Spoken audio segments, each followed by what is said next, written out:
পিঁপড়ার আছে দুটি পাকস্থলী। একটা পাকস্থলীতে সে রাখে নিজের খাবার, আরেকটা পাকস্থলীতে জমিয়ে রাখে খাবার নিজের জন্য নয়, পুরো গোত্রের অন্য পিঁপড়াদের জন্য। যখন কোনো পিঁপড়া ক্ষুধার্ত হয় অথবা খাবার জোগাড় করতে পারেনি, তখন আরেকটি পিঁপড়া নিজের জমিয়ে রাখা খাবার শর্তহীনভাবে তাকে দিয়ে দেয়।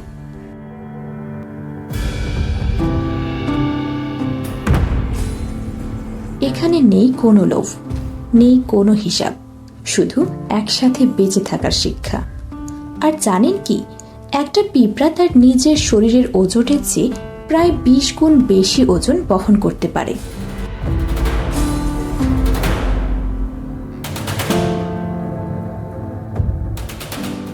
যেখানে আমরা মানুষ একটু বোঝা পড়লেই হাঁপিয়ে যাই, সেখানে ছোট্ট প্রাণী নীরবে নিজের দায়িত্ব পালন করে যায়।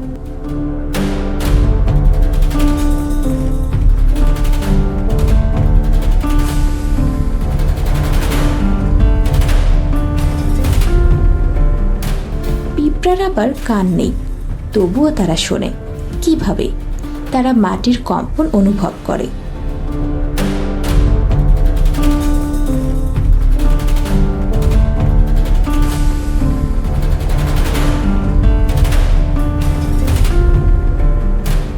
তারা মাটির কম্পন অনুভব করে, পায়ের মাধ্যমে সেই কম্পন পৌঁছে যায় একটি বিশেষ অঙ্গে, যার নাম সাবজেনুয়াল অর্গান।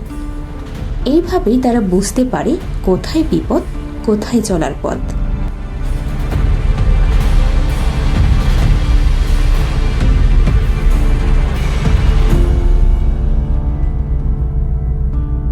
আর সবচেয়ে অবাক করা তথ্য, পিঁপড়ার রানী প্রায় 30 বছর পর্যন্ত বেঁচে থাকতে পারে। এত ছোট একটা দেহ, কিন্তু এত দীর্ঘ জীবন, যা অনেক বড় প্রাণীর পক্ষেও অসম্ভব।